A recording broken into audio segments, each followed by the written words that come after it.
Hey everybody, before you listen to the show, two quick things. I hope you and your loved ones are safe, happy and healthy. Secondly, stop right now. If you haven't already, check out our free to access conveyancing service for mortgage brokers and estate agents. Mortgage brokers must check out our free to access services at themortgagebrokerclub.co.uk, including over 25 categories of mortgage broker tools.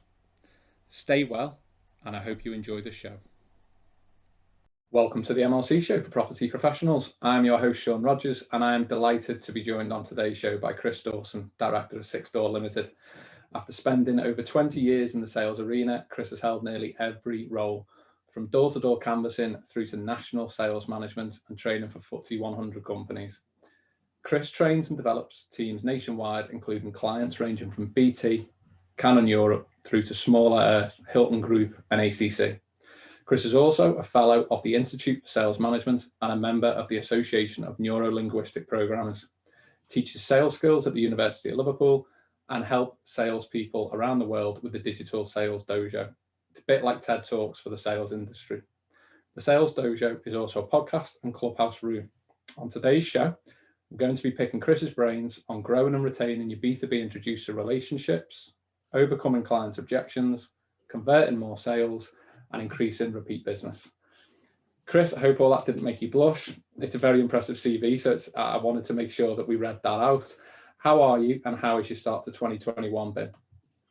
Hi, Sean. Yeah, no, didn't make me blush at all. Yeah, I'm great. I'm really good. It's a Friday afternoon as we record this, so I'm looking forward to that. 2021's been crazy. Yeah, we're pulling 15-hour days at the moment. We're getting ready for the rest of the world to unlock, doing some really cool stuff. So yeah, we're having a really good year so far. And over the course of the last 12 months, have you seen buyer behaviour change at all, whether that's related to the pandemic or not? I'm thinking in particular things like cold calls or emails. Yeah, so it's an interesting one, but it's kind of counterintuitive. You'd think that through the pandemic, the buyer behaviour may have been a bit less receptive, maybe a bit colder, but actually it's gone the opposite way. So I think it's this natural human craving for interaction. So cold outreach has actually been welcomed far more than it was pre-pandemic. People are quite happy to have a conversation. They might be harder to get hold of because they're not in offices and it's harder to get numbers, but through cold calling, definitely, and through the use of new technology. You know, everybody's caught up with using video chat now, which has opened up. A lot of sales teams were ready, but the prospects weren't. And it's added a really cool extra step into the sales process. So yeah, buyer behavior is, depending obviously on the sector that you're selling into, but people crave human interaction. They crave people. So the salespeople who've embraced that and maybe gone away from this spray and pray email approach or the marketing approach and gone for direct selling, it's been a great time. Property professionals, a lot of the work that they receive is quite heavily based on introducer partnerships. As a result of networking, thinking of mortgage brokers as an example, may well have estate agents or surveyors or IFAs that introduce to them. If you were looking to start from scratch, or perhaps you're looking to grow your introducer network, how would someone go about that? What would your recommendations be? Okay, so I think first of all, you've got to really understand what networking is if you're just starting out, that it isn't a form of direct selling. Networking is 100% about giving. It's the servant leader position. So you need to go and find all the people that you can help, not with your goods and services, but who can you introduce them to? That's almost the definition of a network, isn't it? So obviously LinkedIn, massively powerful now. If you're just starting with this though, it's easy to go networking, looking for who can you do business with. I would say if you want to grow your network fast and generate business, look for who does business with the people that you want to do business with. So if I connected to you, Sean, and I wanted to do work with you, that's one connection. I train sales teams across the world. If I connect with a recruitment agency, they have access to hundreds of sales teams. So I only need to make one connection to access a massive, useful network. So if you're just starting out networking, don't fall into the trap of only networking with the end user for your goods and services, who may be connected to a much larger network than that. Because that's what it is. It's about plugging into other people's networks, not just creating your own.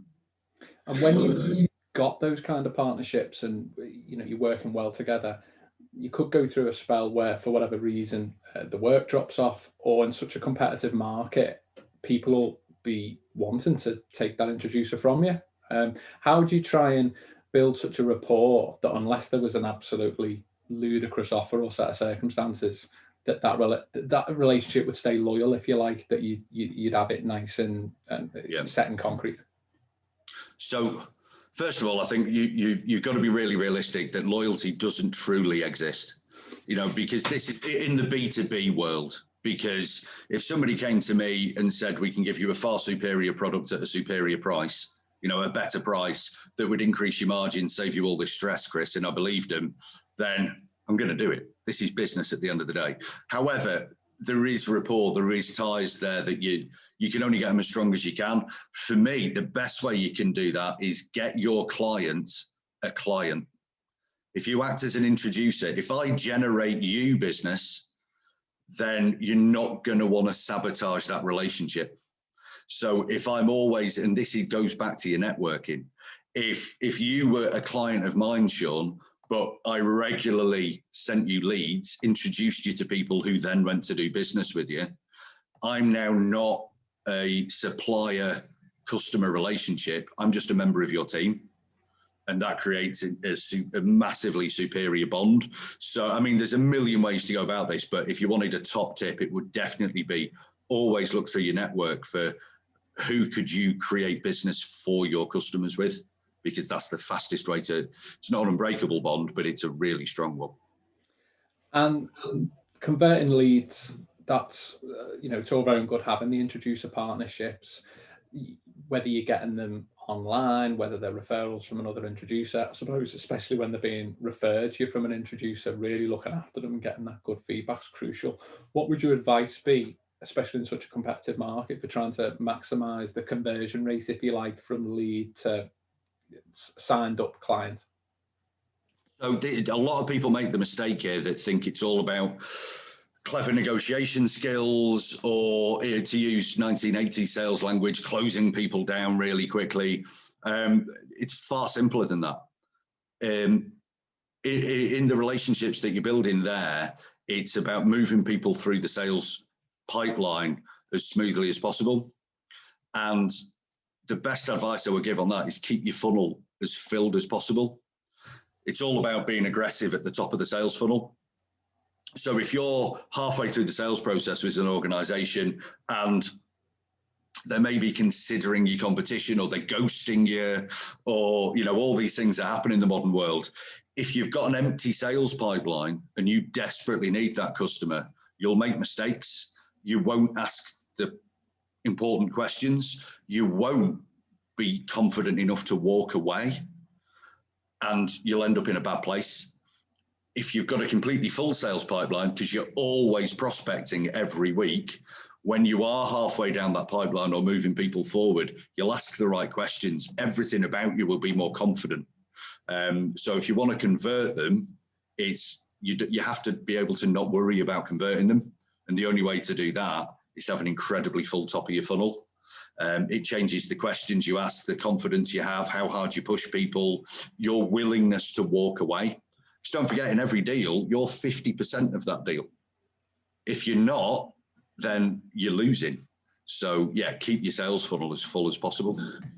And how, when you've been training people in relation to, if you like, the early sales process, has much changed over the years in terms of, is it still the same as it was in terms of maybe you do the phone call and you keep your rapport there, or because of so many more digital channels, the people need to be agile and sort of keep in touch with people across email, phone, social media? Or is it getting almost like man management, I suppose? Is it a bit like finding out what works for the potential person at the other end and tailoring your approach to what suits them? Yeah, there is a part of tailoring it. Some people just like to communicate via email. Some people wish you just pick the phone up. But all the research from your likes of Sales Loft, Connect and Sell, and when I say research, they talk with 8 million sales professionals. You know, these are proper stats, is multimedia touch points. It massively firms up your chances. So if you phone somebody, email them, connect with them on LinkedIn and send them a text message, then your chances of moving that sale forward go up by, I think it came out as about 80%. If you just stubbornly, repeatedly call somebody, then your chances are going to go down. So yeah, embrace all channels, but it depends where in the sales pipeline you are. So I try and move things forward as quickly as I can to get in the space where you can send somebody a WhatsApp or a text message. If you think about it, Sean, all your business boring stuff lives in your emails. Yeah. All your friends and your family lives in your text messages and your WhatsApps. The second you can get there, how your relationship's perceived completely changes. And in LinkedIn, it's a social media, so it's a bit of 50-50 there. So yeah, embrace all channels possible, and be aggressive at the top of the sales funnel. Yeah, I think that's great advice. I know for myself personally, it's funny how things change in that, certainly like you say on emails, I would like to, hopefully I don't open myself up to criticism here, but I'd like to pride myself on being really good in terms of the organisation of my emails. And I think that comes from always being in regulated environments as well, that you haven't got much of a choice when it comes to that. I think what's interesting, even on some of the platforms, so use LinkedIn as an example. I remember way back in the day, I wouldn't really get many direct messages. And if someone wanted to connect with me, I was quite excited. Whereas the spam that I've been getting on the DMs was interesting. And I only really understood it when I started to reach out to a few people on DMs who I was connected to. I think in a friendly way, but you're almost tarred with the same brush potentially. And I found that interesting that even myself, I noticed that if there are people wanting to connect with me, I was almost negative about it without even looking at who it was. And if you got a DM, I was almost negative about it before I even had a look in there, because in a way it's just been abused by so many people. Well, this is the big shift in cold outreach and prospecting. Is the buzzword at the moment is personalization, but it's really true. You've got to, if you're going to slip into somebody's DMs, it's a horrible phrase, I appreciate, or you're going to send them a cold email or a cold phone call is going to be made, you've got to make that person very aware that it was specifically them that you wanted to speak to. They're not just one of 100 calls you're going to make that day. And this is where the big split between telemarketing and telesales comes. So if somebody sends you, we've all had these on LinkedIn, haven't we, Sean? You get a connection request, you accept it, and immediately an 8-screen long sales pitch appears in your inbox. It's just archive immediately. You just don't engage with it, do you? But if it's really personal and it's not trying to take the sales process too far, this is the real shift where there's extra stages added now. I just want 5 minutes of your time. That's your first sell. Not, would you be interested in reading my brochure and me telling you how we're going to help your company? That's way down the line, yeah? It's, Sean, I've been reading some of your posts and I found that I really agreed with some of your opinions on this. Apart from this one, and then maybe do something really personal, would it be crazy for us to get 10 minutes in the diary to maybe have a chat further? Really personal, really relaxed, and then it's just a 10-minute chat and you move it that way. It's the same on the phone or a text or however you're doing it. And you're doing this all the time. So it's a lot of work now because it's real personalization. But people warm to that a lot more than just your old-fashioned spray and pray that's out there, especially DMs on LinkedIn. How much of what you do is sort of strategy-based, if you like, in terms of the actual process, and how much does the sort of national linguistic program work come in? I've not done anywhere near as much as yourself. It's something I've done for my own sort of personal benefits, if you like. Of how I can totally see how I think them things would complement each other massively. I'm interested in sort of what balance, I suppose, you see them in. Is one more important than the other? how would you explain that in terms of how you teach them areas under the sales banner? So the NLP side of it really is an overarching brush. To me, NLP, you know, and it's got a lot of flaws by people who've promoted it wrongly. It's a process, and it's about using language. Well, that's what salespeople do. So your process is incredibly important for three main reasons. If you haven't got a sales process, you can't teach anybody else what you do, because everything you've done is just off the cuff. So it's got to be teachable. You can't repeat it. So every sale you create, if it's not followed a process, has just been luck. And really importantly, it's not scalable without a process. If you have one salesperson following a process, you can have 20 salespeople following the same process. You can scale your business. So we look at that process, and it's the fastest way to see where you need to train. So they could be losing all that potential business in the middle of the pipeline, the end of the pipeline early on. That's where you should focus the training. The NLP side is really, it's just the language that you use. That's not necessarily neuro-linguistic, it's just linguistic. But this is what all salespeople need to do, is embrace and learn and love language, because it's the tool of the trade. Gone are the days of turning up at 9:01, put your tie on, finish your toast, and go, I'll just phone someone. You know, if you don't take sales seriously, you're never going to make serious sales anymore. Yeah, completely agree. And also, like you were saying, it's probably more important how you talk to yourself. I think that was the main reason I sort of did it from a personal development point of view, really, rather than interacting with others. As I say, my main problem was making sure I was talking to myself in the right way and handling them issues correctly. With Six Door, what led to you creating Six Door, Chris? And tell me a bit about those early days, setting it up and getting it running. So Six Door, I've been in sales. I know you know my backstory, Sean, and everybody's got the same story, haven't they? I know, but literally from the womb, I've got no other skill. I can't make stuff. I'm rubbish with tools. I can barely use a knife and fork. All I've ever been able to do is talk to people and do sales. So I worked my way up through my career right to the top of the corporate ladder. I saw where that was going, and we parted company a decade ago now, and I had my sales training company all ready to go. And the goal was to help people, but it wasn't specifically a sales training company. It's the goal of the company is to help people change their outcome by changing the language that they use. The vehicle for that just happens to be sales, because that's the fastest way to change your outcome, by changing your language. In the early days, I thought I knew it all. And every year that goes by, I realize I know less and less and less as the world's opening up, which I'm sure is a journey that most business owners have been on. I'll tell you quickly, the first sales meeting I had, my company was 3 days old, and we got an inbound lead from a recommendation about me from my corporate days. And I went to see this MD of a multinational, multi-billion pound organization. And I was only used to corporate rates and what we'd paid other people. And they said, oh, we've got three people in a care team. We just want to upskill them a bit. Could you do us like a half day or a day's training? Brilliant. I won't say on your podcast what I quoted them, but it was a ridiculous amount of money. And they didn't even question it. They just said yes, and off we went. And I thought, that's it, Lamborghinis all round, we cracked it. Very long story short, we did the training. It was all wonderful. They never paid the invoice. They never paid the bill. That was my first foray into running this company, was legal proceedings, and that was it. And I've not been on any less of a learning curve ever since, which I love. Every day there's something new is going to happen.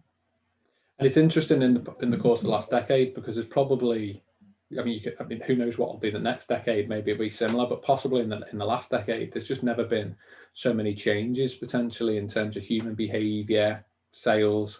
I mean, Facebook's probably 13, 14 years old now. Yeah. 12, 13, 14 years ago, incredibly low Google pay-per-click rates, heavy email marketing open rates. And then when you think now, when people are talking about, Bitcoin, NFTs, non fungible tokens and things like this. And then when you look at things like Clubhouse and all the other platforms and all the other, you've got voice that you would imagine is going to have a serious role to play later in the decade. How have you found going through that journey? Has it changed at all, your sort of the sales techniques and the way you operate, or actually is it just that's the medium and actually the sort of training and the process you go through with people is pretty similar? No, I mean, it's part of my role is you've got to keep up to date. The sales world's changed unbelievably. If I was training out what we trained 13 years ago to people, it just wouldn't work. Yeah, it's a different world. The one thing I really love, though, is the inside sales as it is. 15 years ago, it was called telecan. And it was, it had a certain stereotype to it and certain things people didn't like. And that role's really evolved to inside sales, the SDR role, where they need to use social media and email, and they need to learn about language. And I think the professional image of it has really raised, which I'm really proud of, and I'd like to think we've had a hand in that, especially with the Sales Dojo work that we do.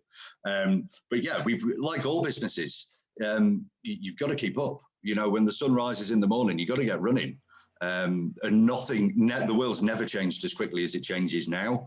So you've got to have that open mindset to learn in a growth mindset more than ever before. But that's brilliant, isn't it? Totally.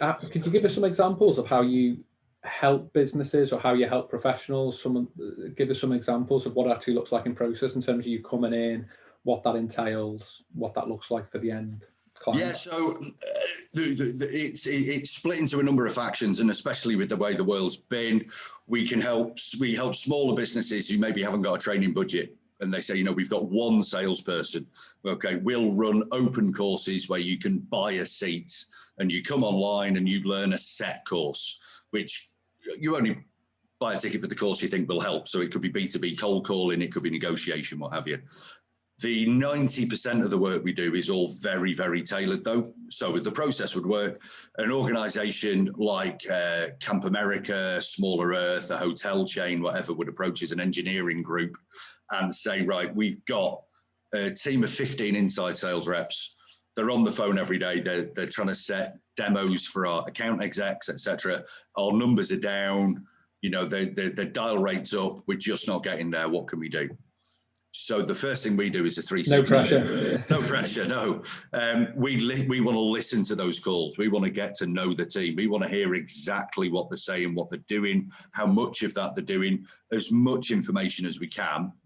And then we want to have the discussion of, and where do you want to be? So we know where they are and what they're doing, where they want to be, and then we design completely tailored training to take them on that journey. So, for example, Smaller Earth approached us a number of years back. They supply camp leaders for Camp America, Camp China, Camp Canada, everywhere. So we've got our conversion rate on phone calls is around 13.5%. And we'd like to increase that to 15.5%, which on the numbers they were doing was a huge increase. So we spent just a day sat with the team, making calls ourselves, listening to what they were doing, built some training and coaching around it. And within a fortnight, we got them from 13.5 to 23.5%. So we massively escalated it. And the thing that's always interesting is whatever issue we get called in to solve usually turns out not to be the issue. And quite often it sounds ridiculous, we get called grandma, and it's people will do what we ask, even though their bosses ask them to do it, but they'll do it when we ask, because we're grandma that comes in and with that fresh set of eyes that, what it's like, you run your own business, you're blind to what's going on because you're so involved in it. We've got a completely open look on it. So yeah, we do the deep dive, we design the training, we deliver the training, and we try and smash the results for them.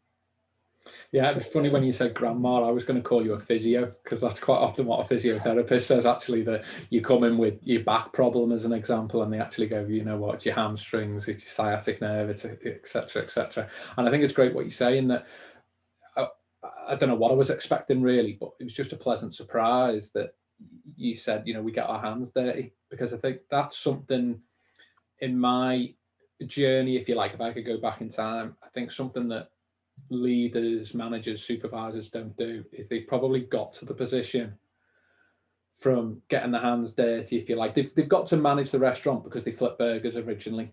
if you like. Yeah. But it helps if every now and again you can go back in and do some of those jobs, see how things have changed, and actually see with your own eyes where you could make the easy wins, make the changes where the weaknesses are, rather than, as you say, being a bit blind to it, because it is very hard. Everyone's very good at making recommendations about other people or other businesses or whatever. It's so hard when you're in there, because a day becomes a week becomes a month. Well, there's two aspects on this. So one of the things I was really keen on when I set Six Door up, I purchased or was on a team that purchased a lot of external training for the corporate world. And every time we had sales training organizations come in, they did this very cool training and it was really interesting. Every time I said the same thing to them: that's brilliant in theory. Could you please pick the phone up and show me? And nobody would ever do that. They would never do that. And I immediately lost all faith and belief in them. So I was really keen that, no, we're going to put our money where our mouth is. So any inside sales training we do, where it's warranted, I will pick up the phone and I will make calls for that person. Quite often we set the meetings and it immediately gives 100% belief in what we're trying to train out. The other part of that, though, which was really important, is we go in and look at what's going on, because quite often it's far less work than people think it's needed.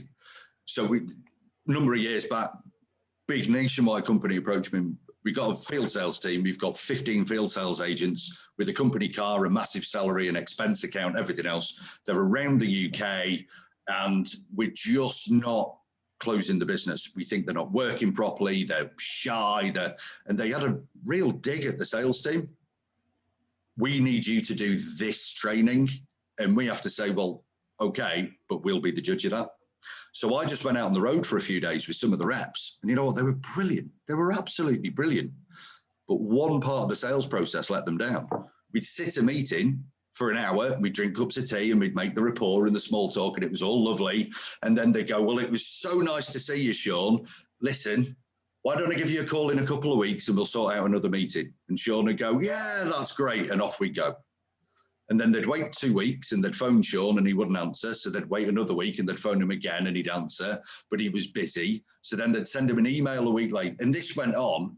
After 8 weeks, they'd then get the second meeting, which had the same content as the first meeting. So instead of doing weeks of training and huge expense, we just said, right, everybody, you're not allowed to leave the meeting until you've booked the next meeting.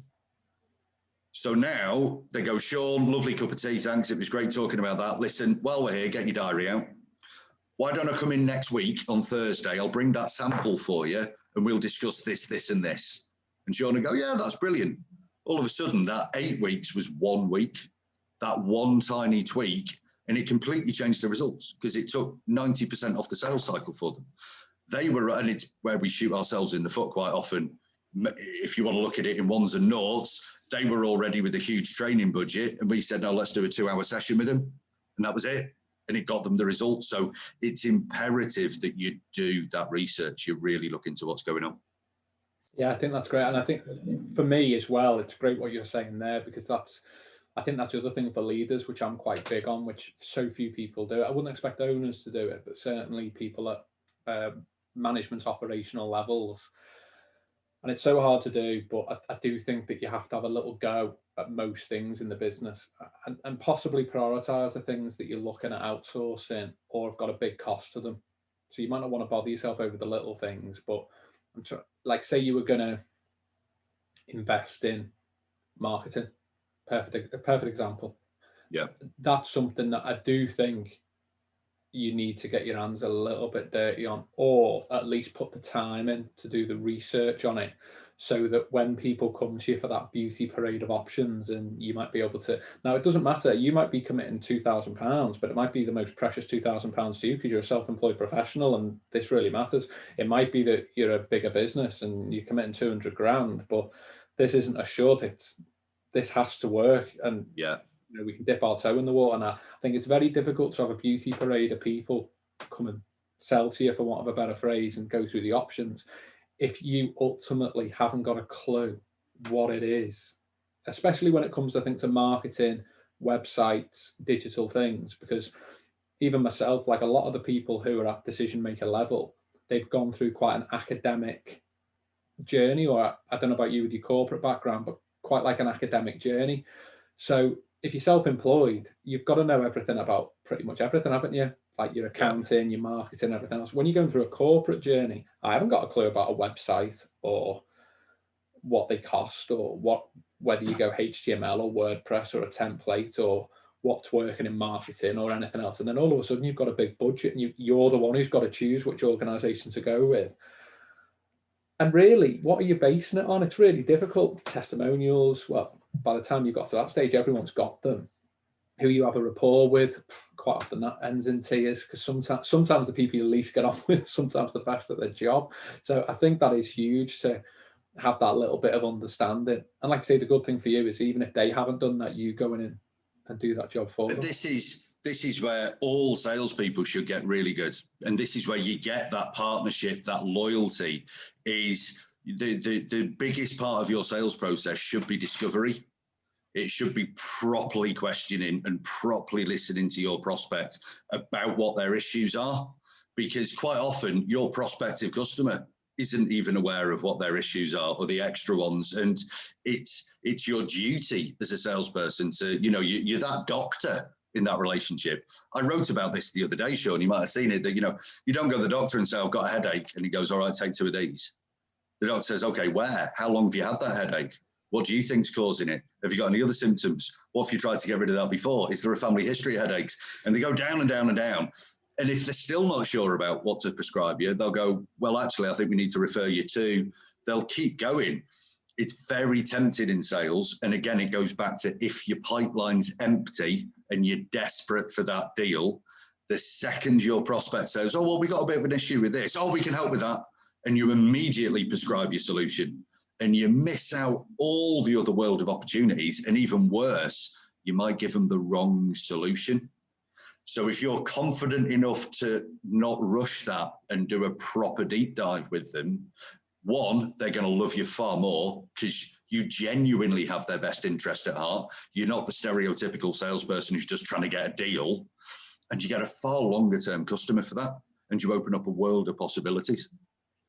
For people who might be self-employed or individual consultants, what would your advice be for them if they are interested in what they hear, and they want to go on the website and look at what resources are there? And if you're a bigger operation, I'm thinking particularly estate agents here, what would be the sort of best packages or the best training resources, or what would be the best thing that they could expect to come to you on and receive in terms of support and training? So we've got so much out there now, Sean. There's 2 organisations I run now. One is Sixth Door, and we go in and we help and support sales teams and individuals through direct training. The second one is the Sales Dojo, which I run with my business partner Leon and business partner Anthony. And there we hold monthly events, or every 3 weeks, where we get guest speakers from the sales training world on. These are free to attend. Come and TED Talks for sales, as it is.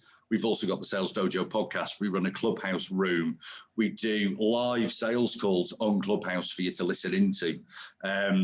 We've got blogs on the Sixth Door website you can read.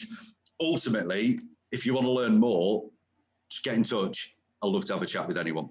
And we always say, if we can't help, I bet we know somebody who can, because we've networked for a decade in the support and training industry. So we are always connected, and it doesn't matter where in the world you are, we'll know somebody who can help you. So yeah, just get in touch. Brilliant. And what do the next couple of years look like, Chris? Really exciting. So 26th of April 2021, depends when you listen to this, the Sales Dojo member platform launches. So this is where you can become a member of the dojo and access a vault of videos from sales trainers and coaches and business mentors from all over the world. You can get access to the podcast, invites to events, Q&As, coaching. It's a salesperson's dream.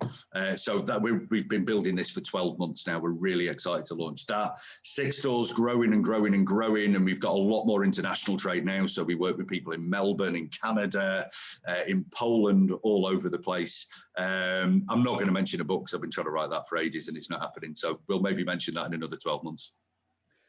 We'll get you back on before then, but we'll definitely be able to hopefully give that a big push. Yeah, let's hope so, mate.